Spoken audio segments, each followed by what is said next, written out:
All right, looks like we're going to get started in about 1 minute here.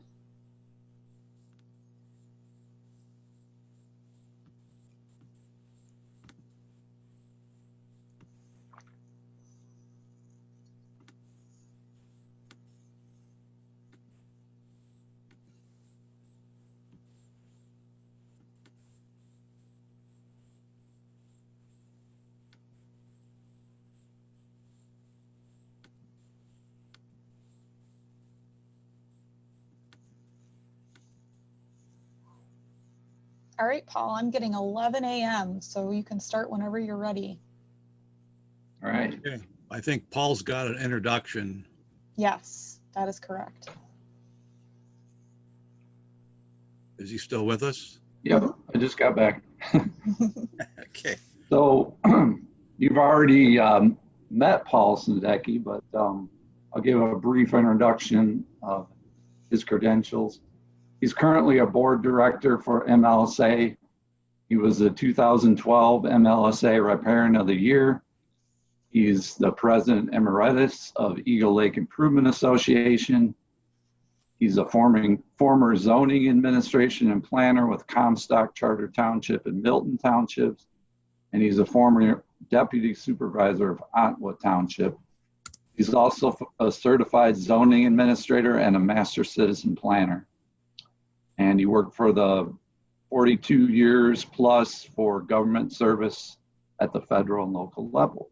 Here's Paul. Okay, thank you. And greetings again, everybody. This next 45 minutes, I think you'll find interesting. We'll leave time at the end for lots of questions. And we'll be here till noon or perhaps even a little afternoon to try to address all of your concerns. And basically, we're talking about now summing up everything that Melissa talked about, everything that Lon talked about, and really talking about your legacy, lake conservation and the concept of legacy. I'll give you some background, how I got involved in this, some conservation efforts, how to work with local government, trying to marshal human capital, and some funding sources. Next slide, please. If you take a look at where I'm from, we're way in the southwest corner of Michigan, right on the border with Indiana. And Eagle Lake is the lake that I'm a riparian on. And if you take all those little lines that you see that are blue, those are channels that were created during the 1940s and the 1950s of people abusing the watershed. And that whole area has been impacted adversely by those channels that were created, the anti-funneling, the keyholing issues, and we continue to fight those battles. Reflective of the mentality, the culture around the area where conservation is not first, rather it's let's use the resources and maximize and do whatever we want to do. And so for the last probably 12, 15 years of my life, I've been involved in those battles. And many of the concepts that we're talking about in the next 40, 45 minutes will be derived from those battles of trying to restore Eagle Lake and to provide some conservation efforts. Next slide. One of the threats that we have too on Eagle Lake is we're the first lake in Michigan with zebra mussels. We're the first group of lakes that had Eurasian water milfoil, and that's become hybridized. We've got curly leaf pondweed, we have starry stonewort, and we're 60 miles as the crow flies from a lake in Indiana that had hydrilla. And this was in 2006. And if you know anything about hydrilla, it is like Eurasian water milfoil on steroids. And when that hit in Indiana in 2006, Indiana, through a early detection, rapid response type situation, they shut that lake down for 2 whole seasons. No boats got on, no boats got off, and they were successful in defeating the hydrilla infestation only after major drastic efforts and severe impact on riparians. Is she all right? Is she cat all right? Okay, sorry. I'm gonna mute somebody here. What happened? Go ahead. Somebody was just speaking. You're okay. Go on. Okay. Plus, our lake is under assault since 2012 by the DNR, who wants to fill a half acre of the put a boating access site in without any decontamination disinfection stations. So we've had our battles, and we've tried to work through them. Next slide, please. Oops, sorry, I went too far. Okay. Now, you know, there's over 60 people on this lake, or on our presentation this morning, and I need to get a feel from you as to what condition your lake is in, because that determines the type of legacy efforts that you will undertake. And so basically think about your lake, or your favorite lake if you're not a riparian property owner, and determine and provide us feedback as to what is the eutrophic status of your lake. So we'll take just a few minutes for you to go ahead and make that determination and enter it into the poll so that we can get a better feel for exactly who's with us this morning and what type of efforts might be needed.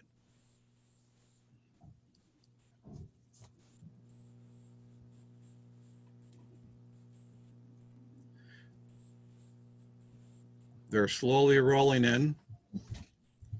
We have about half the people so far voting.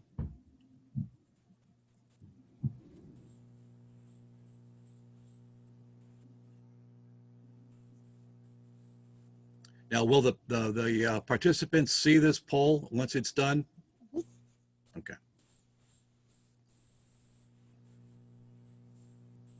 We need about 20 more people to wake up and vote if you possibly can.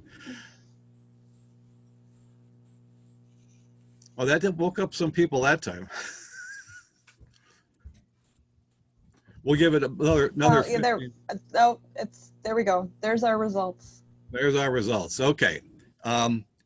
What's interesting, everybody, is that there are 9 participants here today, and they are anonymous. They don't know what eutrophic status their lake is in, and that's something you simply need to do.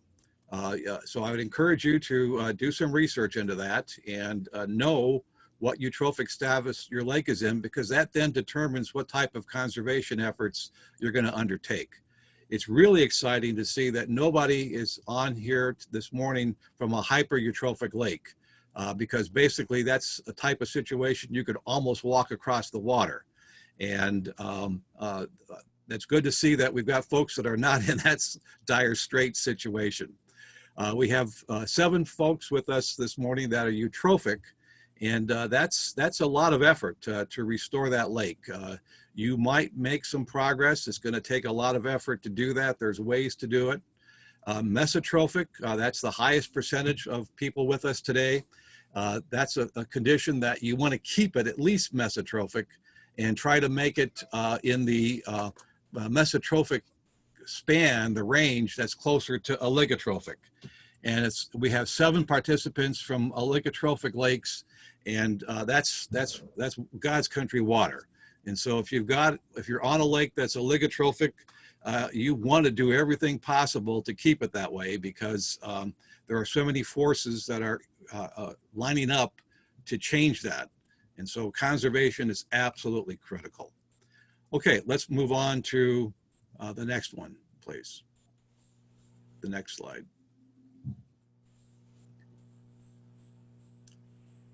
Okay, this next one determines also the type of lake association that you might have on your lake. So we're looking to see if any lakes are less than 10 acres, lakes that are more than 10 acres but less than 100, lakes that are between 100 and 1,000, and lakes that are 1,000 to 10,000. And then, of course, there's just a few number of lakes that are more than 10,000 acres. And wow, we've got at least 3 of those with us. That's fantastic. And again, we need about 20 more people to wake up and vote.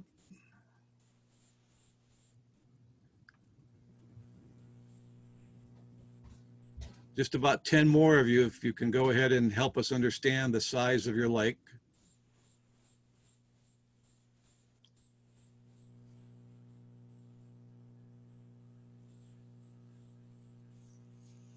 looks like only 8 people are asleep. Okay, in terms of the results of the poll, we have 3 folks that are less than 10 acres. And for something that small, I want to congratulate you because you're the Lake Association. All right, I just can't imagine anybody trying to form an association on a lake that's less than 10 acres. And so the fact that you're here, you're the Lake Association, so everything that we are saying applies to you. If you're more than 10 acres but less than 100 acres, we have 10 of those. MLSA can help you, and a lake association can be very helpful to deal with that size of lake. It's going to be more difficult to get the human capital to pull it off. So you're almost the lake association also. We have 24 participants that are on lakes that are more than 100 acres but less than 1,000. And everything that we're going to talk about and have been talking about lake associations, that definitely applies to you. This is where you need the human capital, you need the organization to try to be conservation stewards for your lake. And of course, if you're 1,000 to 10,000, there's 7 of those. You definitely have the resources available to have a very active and a very strong lake association. And if you're more than 10,000, we've got 5 of those with us. Wow, that's very impressive. You are the, I mean, you have all the resources and definitely should be doing that because that lake needs a lot of, your type of lake needs a lot of care. All right, let's move on. Next slide. Okay. I need the next, oh, Yep, okay. there you are, sorry. Okay, there you go. Okay, so how do you line up? For those of you that participated in the poll, this is the Michigan lakes by surface area.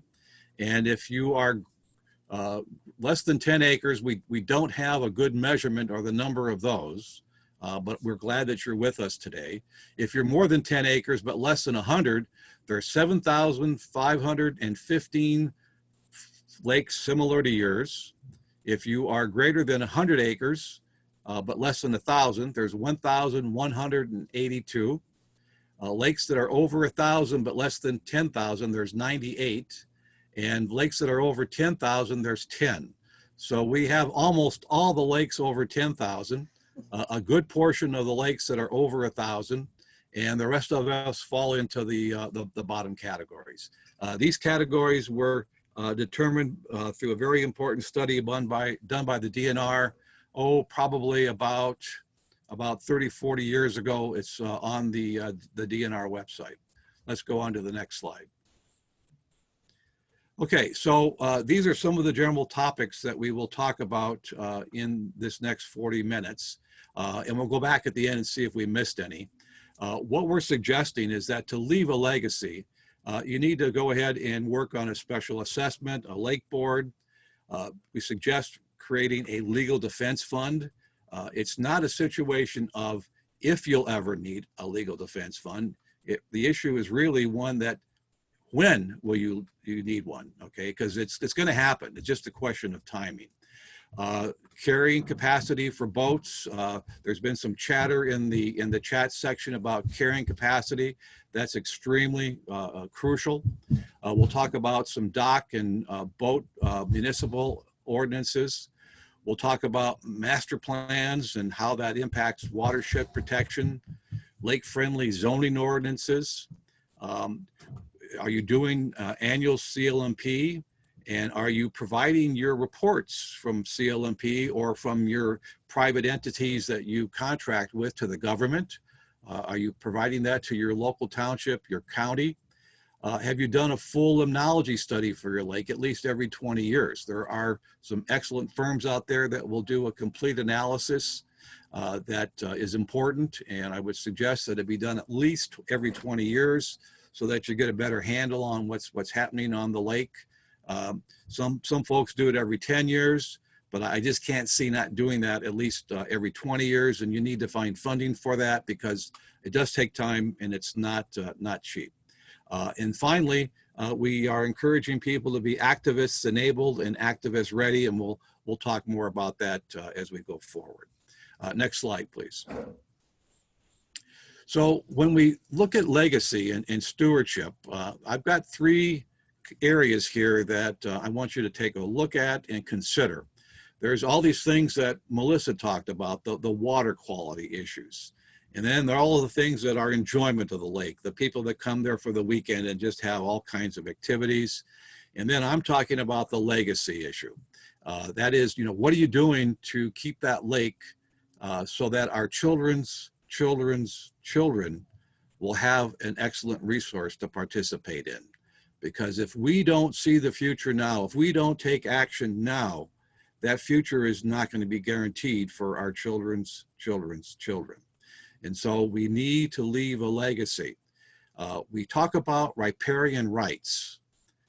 And one of the things that we emphasize in our Riparian magazine is the issue of riparian rights, but we also have riparian obligations.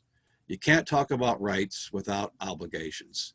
And so doing the legacy type things are the obligations. The fact that you're on this webinar with us this morning is the fact that you have some inkling that legacy is important. And so hopefully we provide enough concepts and enough motivation to try to get you to either re-intensify your efforts, begin your efforts, or continue the long battle to create the legacy for your children's children. Next slide, please. The previous slide showed the levels of intensity the way they probably are. And what we're suggesting is that we bring the intensity of water quality efforts, enjoyment efforts, and legacy efforts to be about the same intensity. And this is a way that lake associations can begin to bring about the conservation issue if you talk about it in these terms. Folks, we've got to deal with water quality on an equal basis with enjoyment, and we have to also go ahead and develop our legacy situation. And if we do that, if we bring them all together with about the same intensity, we will have an interlap or an overlap. And next slide. And if you do that, you hit the sweet spot. Okay, so on this slide, I'm showing the sweet spot that you want to achieve. If you can do that, and it's not easy, believe me, it's simply not easy. It's a never-ending battle. You're never going to be done. But if you can bring these all together, water quality, enjoyment, and legacy, with equal emphasis, equal intensity, you're going to hit that sweet spot, and you're going to go on the right. So hopefully, as a result of this webinar, we will, like I said, motivate you and give you some ideas. And of course, we're always here at MLSA to try to help you achieve that. Next slide. Okay, one of the big factors that are impacting our lakes is development. If you go back, think 400 years ago, what did the lake that you like or the lake that you live on look like 400 years ago? What did it look like 50 years ago? What does it look like 20 years ago? And what does it look like today? Well, it's pretty clear that development around lakes only becomes more intense with time. And if you think you're about as intense as it can get, it's going to get more intensive. Development is also forever. There's no going back. There's never going to be a time that all those homes are going to be knocked down and you're going to go back to the lake the way it was 50 years ago or 400 years ago. So it's forever. And so you have to be very critical, very cautious, very focused on development. And we'll give you some things later on in this presentation that will help you monitor that and be on the lookout for development challenges to your lake. And it really all depends on choices made today. I talked about the future. You got to see the future. Yeah, you do, but you also have to make these choices today. And I'll give you a little story. Suppose that you are a person who needs to go to work and you overslept. And it's raining outside, and you're probably a half hour behind schedule. So you hop in your car and you're whipping down the road, it's pouring down rain, and you see a bus stop. It's your favorite bus stop that you used to catch the bus on. And there in that bus stop, you see a little old lady who needs to get to the doctor for her medicine. She needs help. I mean, it's pouring down rain. You probably should take her to the doctor's office for her medical appointment. You also see your friend. That's your best friend. And your best friend is late for work, it's pouring down rain. You should probably go ahead and pick him up. And you also see this person, your eyes meet, and suddenly it's love at first sight, and you can just see yourself happily ever after with that person. So what choices are you going to make? Are you just going to just drive past that little old lady? You're going to drive past your friend? And are you going to drive past that opportunity for living happily ever after? Well, you could stop and pick up the little old lady and take her to the doctor. Your friend's going to be soaked and he's going to be late. You're going to be late, and you also will be late, and you'll miss the opportunity to be with that person and live happily ever after. You could pick up your friend, leave the little old lady behind, leave the opportunity for happiness for the rest of your life and be late. Or you could just pick up this person and live happily ever after. So those are all choices that you could make. They're all decent choices. And it's probably choices that each one of us would make. But wait, there is another choice. What if you stop the car at the bus stop? You say, friend, go ahead and get in the car, take this little old lady to the doctor. You get to work only a little bit late, and you stay there with that person and live happily ever after. So it's all about choices, okay? It's all about choices, and there's no right or wrong answer, but I wanted to give you that little bit of anecdote so that you have to realize choices are hard to make, but you also have many, many options, and there's creative ways to view those options. So the next time you make a choice, think about, are you doing it to be happily ever after, or are you just trying to get to work? Next slide, please. Wisdom from the past. As many of you know, Cliff Bloom is our attorney rights for the Riparian magazine. In 2002, Cliff ventured out to make these recommendations. And Cliff told the world at that time that the single best tool to protect inland lake streams and rivers and watersheds in Michigan, in his honest opinion, was local municipal zoning. And he said that zoning has huge implications for lakes and watersheds, and riparians who ignore becoming involved in local zoning decisions do so at their own risk. And so the next few minutes, we'll talk about local zoning and why Cliff Bloom, our attorney rights attorney for the Riparian magazine, made those important observations. Next slide. In Michigan, we have many, many local governments. And this is unlike other states. It's unlike the federal government. We have 83 counties, 533 cities and villages, 1,240 townships. So there's almost 1,900 units of government who control and enact their own local planning and zoning and possible funding. And that's why there is a role and an opportunity for all of you to get involved with your local zoning to ensure that they are supportive of your watershed and they are supportive of lakes that you so dearly hold and want to preserve for the future. Next slide, please. Attached here is a general law township flow chart or organizational chart. And what's important to realize is that township government is totally unlike what you see at the federal level in Washington, totally unlike what you see at the state level. Rather, at the top of the pyramid is the electorate. That's you. That's everybody who's on this webinar this morning, as well as all of your other property owners. And they're at the charge. They are in charge. And the township board takes or should be taking its direction from the electorate. And the township board, if you take a look, there's a clerk, there's a treasurer, and there's trustees. They all are equals. The supervisor is not the boss, the clerk is not the boss, the treasurer is not the boss, neither are the trustees. They are all equals on that township. And you, the electorate, have a right to speak at every township meeting, every village meeting. The Freedom of Information Act allows you to go ahead and make a presentation during the public comment period. You also can ask to get on the agenda and make your presentations, and they have to listen to you. Now, obviously, working behind the scenes beforehand is very important, and there's a whole workshop we could talk about how to do that. But I think it's important that we recognize here that you are not powerless. In Michigan, you have all the power in the world, as Cliff Bloom indicated way back in 2002, to take matters into your own hands and get the kinds of ordinances in place that are beneficial to your watershed and to your lakes. So if you haven't seen this before, now you've seen it. Hopefully you're motivated to get involved with your local township to begin to make sure things happen. Well, how are you going to do that? Let's go to the next slide.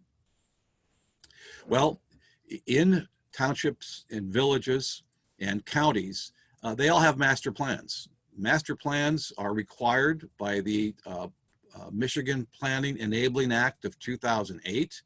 The plan is basically stating this is how we plan to develop or restrict development in our area. And from that master plan comes the zoning ordinance. And that's local law. The zoning ordinance is not just a thing, it's a law. And what's important is that the laws provide protections for your lake, it provides protections for your watershed, and they mesh. The master plan lays the groundwork for the zoning ordinance, and the zoning ordinance then interfaces with the master plan. Next slide. What I'm trying to show on this slide is that your master plan is the key.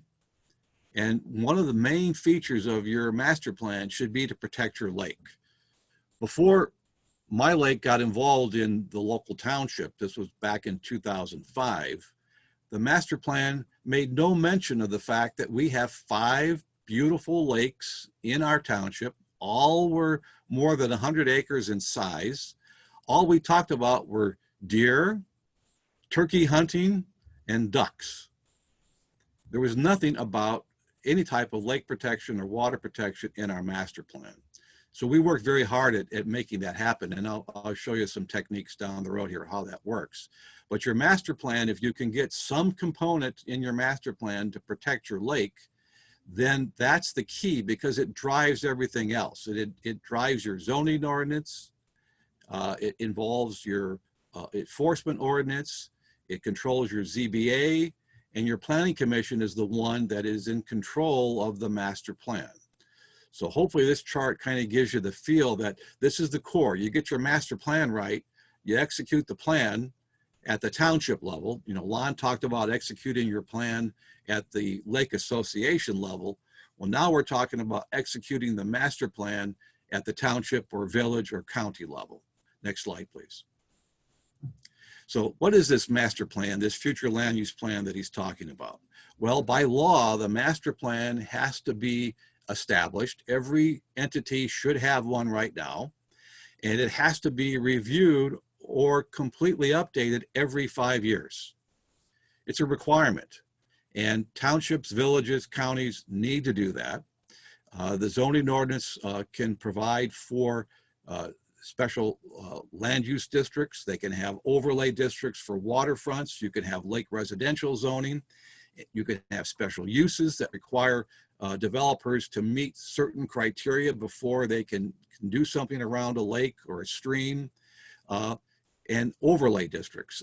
Glen Lake is talking about creating an overlay district, and we can talk about that in the question and answer. It's a little complicated, but it's all doable. We have an overlay district here in my township, Ontario Township, but rather than spend an hour talking about that, we'll just basically draw your attention to this, that these things are all possible within your zoning ordinance. Next slide. Okay, so the Planning Commission is supposed to be composed of representative interests. And so you should be able to go into the township and, have a chat with the supervisor or the clerk and say, hey, who's on the Planning Commission and what interest do they represent? If they're all from businesses in the town or in the small little village or the business district or whatever, that's not a representative interest. It's not broad-based. There should be somebody that's on that planning commission that is a property owner of a lake or a stream. There should be school teachers on that planning commission. There should be farmers on that planning commission. If they're like Lon, they're all farmers in his township, that's an issue because they simply don't have the feel and they have nobody speaking about the lake issues. So the law does require, this is the Planning and Enabling Act of 2008, that the membership be of representative interests. As I mentioned before, you have to have that master plan review every 5 years or the creation of a totally brand new one.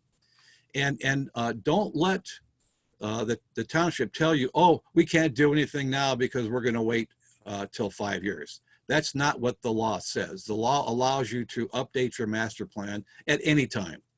And so if you are significantly lacking in your master plan being advantageous for your lake and your watershed, you can start today. You can start again and establish a new 5-year period. So don't accept that as an answer. You can make things right starting today. Planning commissions generally do not have approval authority on zoning ordinances or special uses. They develop all this background information and they make the recommendation to the township board, who adopts what the planning commission recommends for a zoning ordinance amendment or special use. And it's rare for a township board to overrule its planning commission. That can happen, okay, it can certainly happen. But if you've done your homework at the planning commission level and the planning commission, does a decent vote on this and provides enough information, 9 times out of 10, probably even better than that, the township board will just endorse what the planning commission recommends. Planning commissions also look at site plans, and that's extremely crucial, as many developments now are going into site condos. Many lakes are being confronted with land being developed as site condos. So the planning commission should have a good site condo ordinance, and they should look at that. And all these members that are on the planning commission, as well as the people that put them there, are subject to the requirements of malfeasance, misfeasance, and nonfeasance. Malfeasance is a reason to remove them, and that's basically breaking the law, refusing to update a master plan. Misfeasance is doing something incorrectly. You may not be malicious, but you've done something incorrectly. And that basically means that somebody should be removed because they're not doing things correctly. In nonfeasance, meaning they refuse to act, they refuse to listen to you, they refuse to take action, they blow you off. So those are all reasons for the folks to pay attention to you, because they are subject to these standards of being removed for malfeasance, misfeasance, and nonfeasance. Hopefully you never have to get into that. I just mentioned that yeah, there is some teeth to this, not like we see necessarily at the national level. Okay, next slide. So what can you do? Hopefully I've motivated you that when you end this whole convention, you obtain a copy and read your entire local zoning ordinance. I would also encourage you to attend Planning Commission and Zoning Board of Appeals meetings. They should be open. Given the pandemic, now everything should be done by Zoom. Some of you have large facilities where they can do the required physical distancing, but you simply have to attend. You got to show up. I mean, 9/10 of the battle is showing up. They know you're paying attention. They know you're out there. Have your local officials ID which board members are supposed to represent and pay attention to those specific citizen concerns. Make sure you have your master plan reviewed at least every 5 years, updated as necessary. If you are looking at a zoning ordinance and you recognize their support for making a zoning ordinance amendment that's going to facilitate what is necessary, planning commissions can establish a moratorium. You can have a 6-month moratorium where you can't develop any site condos until we change our site condo ordinance. So moratoriums are possible. You can't have them forever. 6 months is usually a rule of thumb. So there is a safety valve. Up in the Holland area, Lake Makatawa had some major problems about 10 years ago on setbacks. Most of the development of the homes at Lake Makatawa, a beautiful lake, they all observed a 50-foot setback naturally on their own. And there were no real setback regulations in Lake Macatawa. And so people would come in, they would tear down these smaller cottages and build these gigantic lake homes, you know, maybe 15, 20 feet from the lakefront, taking away all the view of everybody who was set back 50 or 60 feet, trying to do the right thing. You know, they understood those things in the olden days. They had that view of legacy for their children's children's children. So Macatawa passed a moratorium for 6 months that changed the setback regulations, and they were successful, saying no more building until we get this right. So that's definitely a possibility. Form your citizen visioning groups and coalitions. Lon talked about that. Very important to do that type of thing. Here in Ottawa, we had in the late 2000 period what was called an All Lakes Coalition. We'd meet once a year and try to develop concepts that we tried to convince the township were necessary for all 5 of our lakes. And so that was important. Identify and vote in people with riparian awareness. We're in a situation now where most general law townships will have all of their people up for vote this fall. Every single one of those seats are up for removal or reinstatement, if you will, by voting. Well, you know, how many of them are aware of riparian issues? Is there any way you can ask them where they stand on riparian issues? And if you are aware of somebody who understands the riparian and watershed needs, you know, are you voting for them? Are you able to go ahead and marshal support?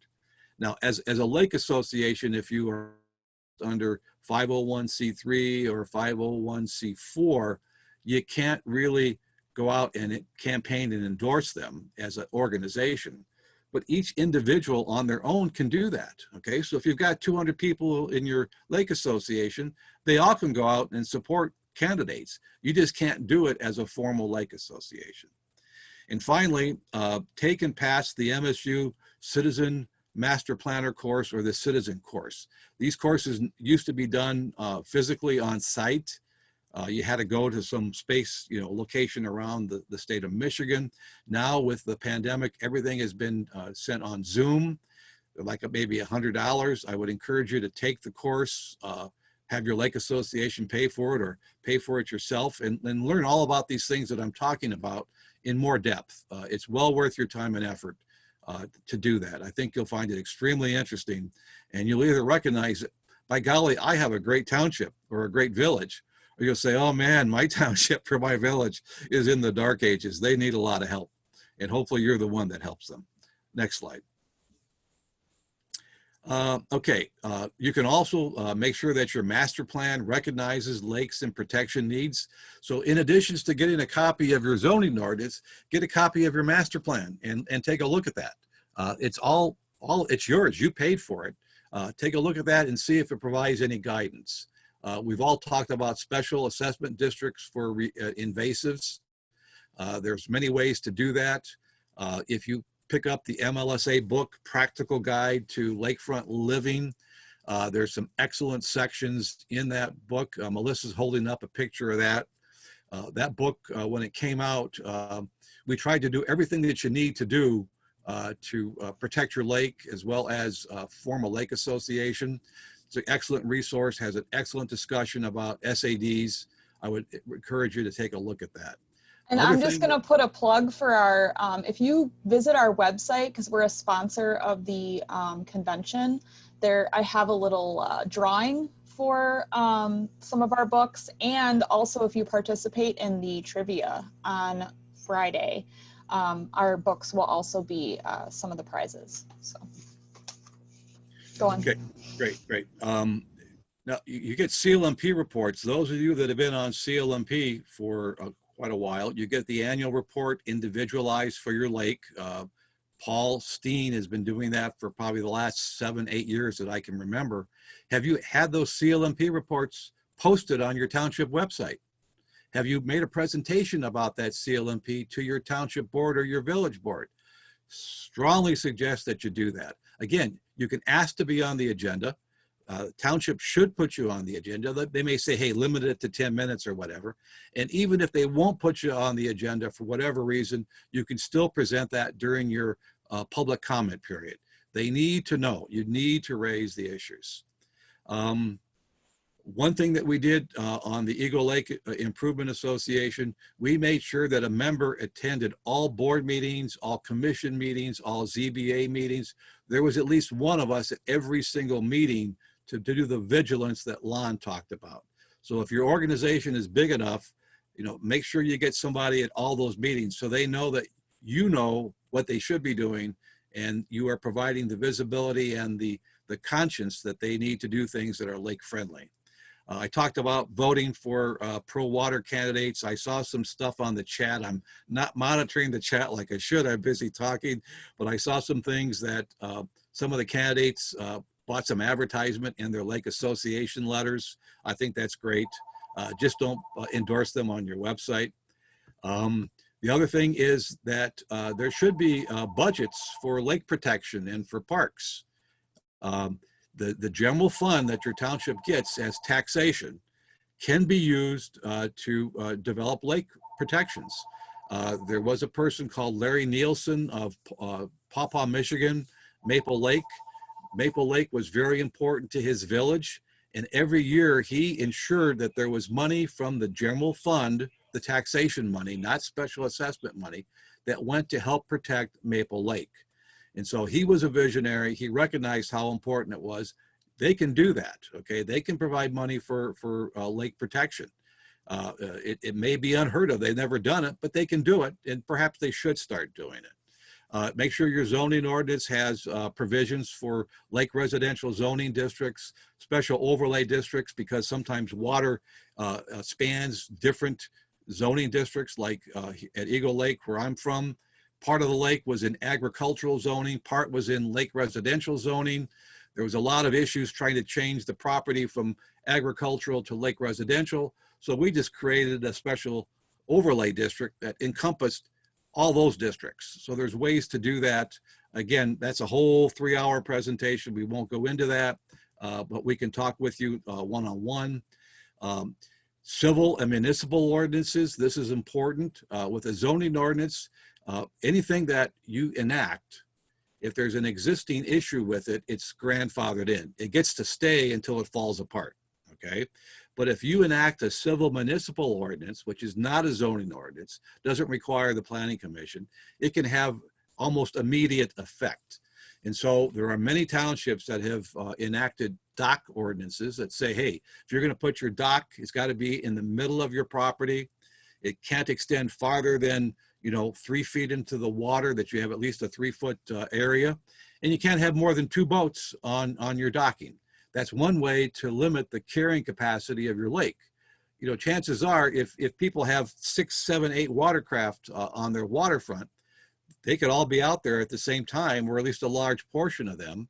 And that's one way to control the carrying capacity of the lake, is by limiting the number of watercraft at the dock, and townships and villages can do that. Now, again, science should be used. Paul, our moderator, Paul Hausler, did talk about there are some ways to do carrying capacity studies. They're not easy to do. It does take some time, but if you've got a boat traffic problem, that's one way to develop the science to get these civil and municipal ordinances in place. One of the other issues is that there continues to be a significant erosion and a violation of the public road ends. It's a state law at this point in time. It used to be only the common law, where only the courts would enforce it. It then became a statute in 2012. Many townships also have public road end ordinances. People that are backlotters should not have docks at a public road end. Now, there may be some special dedications in a plat or in a site condominium from the 40s or the 30s. They're extremely rare, but generally speaking, there should be no public docks with public or private boats docked overnight on those docks. And if you don't enforce it, if you don't call the DNR people over, you don't call the local police over, if you don't have a local ordinance so that your local enforcement officer can take action, you're allowing these folks to thumb their nose at significant work that was done by our predecessors to make sure that there's no freeloading on our lake. And again, I talked about annual water issue updates. If you are getting a report prepared by a professional firm about the condition of your water, those annual reports need to be presented to the local township. 5-10 minutes, you hand them copies, you provide the highlights on the screen or whatever. If you don't tell them, they're not going to seek this information out. Not every township or village is going to have a person like the Larry Nielsen from Pawpaw who is proactive and do that. So it's simply up to you to create your legacy for your lake, for your children's children's children, by bringing this to bear. Next one, please. Paul, if I can interrupt, there's several questions on chat. I don't know if you're going to have time at the end. You want me to wait till then? I'll make time. Yeah, I'm okay.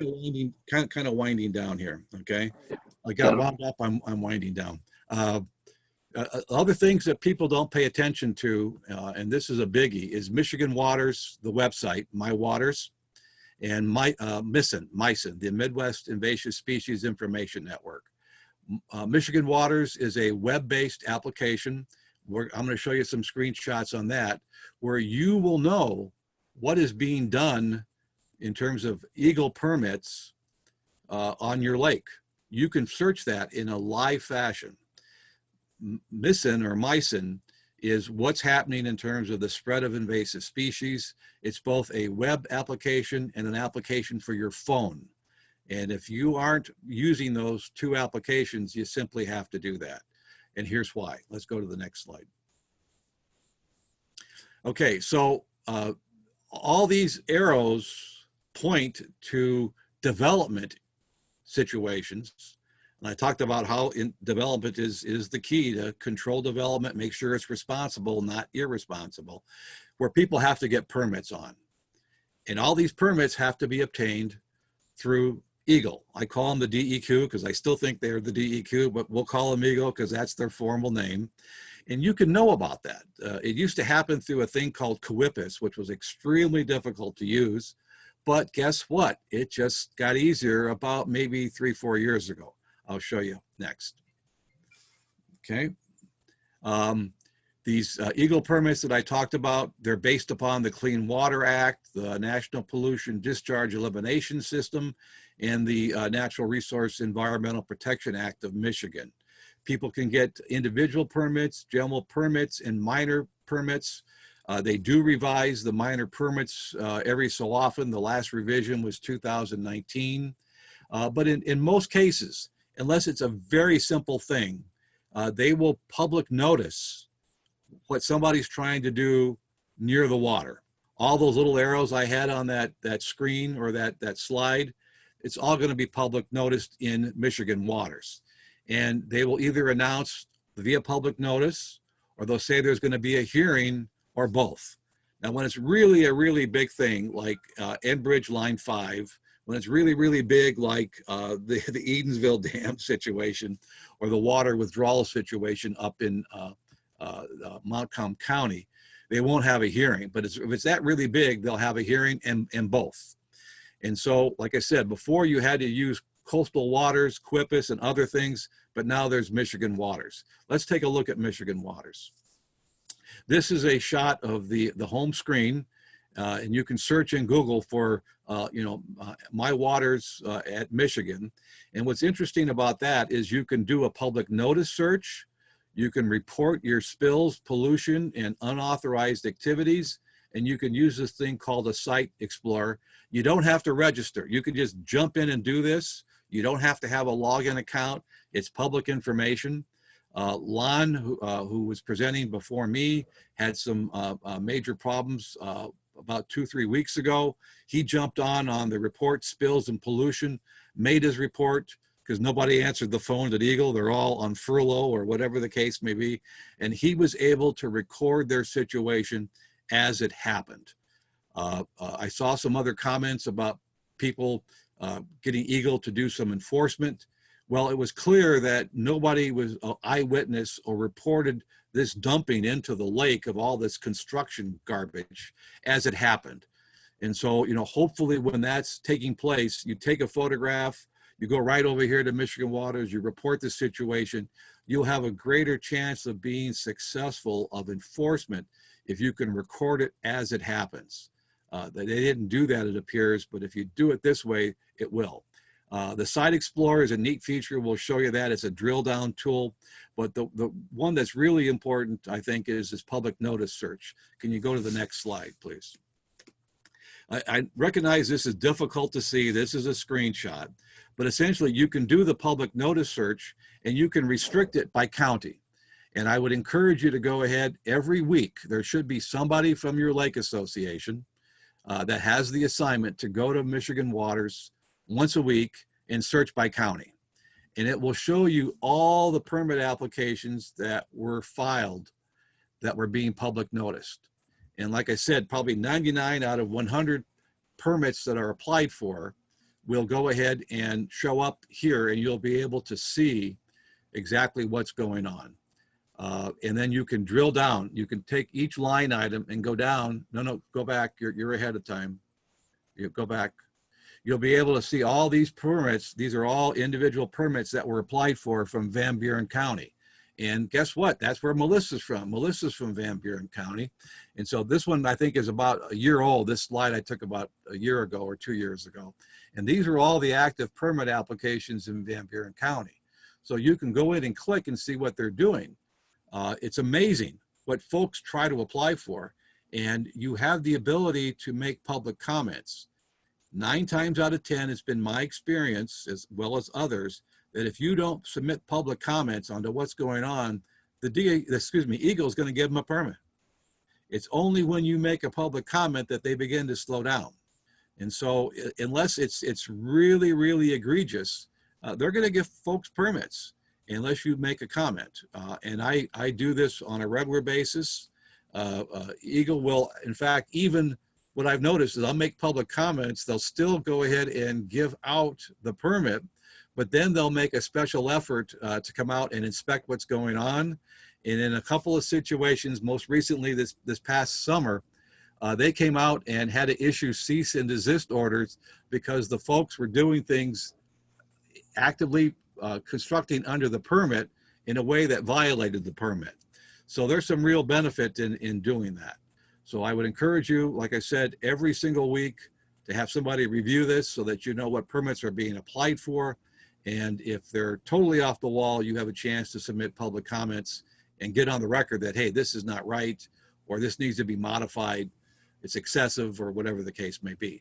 All right, we have 8 more minutes, Paul. Oh, well, okay, I'll shut up here. I'll keep going. All right, the next thing, let's go to the next slide. This is what's called the Site Explorer. And a lot of people say, well, hey, was there ever a permit issued? Well, if you go to the Site Explorer and you start clicking on these little dots, you get more dots, you get more dots, you get more dots. You keep clicking, drilling down, and you can see all the permits that were issued on your lake. You can even see all the permits on the east side of the lake, or the west side of the lake, or the south side of the lake. So this is really neat. I mean, obviously, if it's a beautiful day outside, you don't want to be doing this, but if it's cold and rainy and it's the winter time, this is really fun to play with. I would encourage you to go in and check and see all the permits that have been issued on your lake or in your area. Let's go to the next slide, please. This is the MySyn app. Again, it's very simple to use. The resources there to monitor the spread of aquatic invasive species is absolutely amazing. Again, I could give a whole course on this. We're not going to do that now. I just want to encourage you to sign up. Again, when the weather's cold, it's rainy, you got nothing else to do. The football game is boring. This is really interesting stuff. Take a look at that. Next one, please. Okay, activist enabled and ready. I would definitely encourage you that to be considered for legacy purposes, activist enabled and ready, is you're participating in most of the prior concepts I talked about. Make sure that your lake association members are letter mail and email ready. You know, we send you out alerts. We sent you alerts about short-term rental. We sent you alerts about CLMP funding, and many of the lake associations had their members write in. It had an impact. And I'm convinced that we were able to get the funding for CLMP restored is because so many of you contacted the legislatures. Make sure that they're there. Make sure you vote and are voting regularly. Make sure you go meet with your elected officials. They have town halls, especially these state reps, these senators, coffee hours. Go there, talk about development issues, talk about AIS, contribute to campaigns. Again, 501c3s can't do that, but you can as an individual. When you start writing $100 checks to their campaign funds, they're going to pay attention to you. And so if something you've never done before, I would definitely encourage it. It gets their attention. And unfortunately, in this world today, money talks. And you simply have to do that. It's going to pay significant benefits. I contribute to candidates, and I significantly encourage you to do that. Finally, we have MLSA regional meetings, conferences, and memberships. Will help you in being ready. Let's go on. I know my time is short. I talk too much. Next slide. Okay, I think we talked about all that. Let's just talk about human capital. This is a real quick concept. Right now, this is probably what's happening. 1% of you is doing everything, okay? 10% are watching things happen, and everybody else wakes up and says, what happened, okay? So basically, I'm encouraging you to try to develop a situation in your lake association where 70% of the people are making things happen. They're doing things. Only 20% watch things happen, and only 10% of your lake association wakes up one day and says, what happened? So it's a tough thing to do. MLSA will help you do it. And I could talk more, but I think I'm almost out of time. Let's go to the next slide. I think that's it, right? Funding. Oh, dues. Yeah, real quick. We talked about weak or mandatory association. Hopefully, you know, you've got a mandatory. If not, then weak. You simply have to have those dues to do that. Fundraisers, poker runs, corn roasts, that type of thing. Municipal payments is a good way to obtain funds. The Pawpaw Village example. Grants are something that we could be looking at. And of course, the state-funded programs. AIP was stopped this year. We got to do something about that.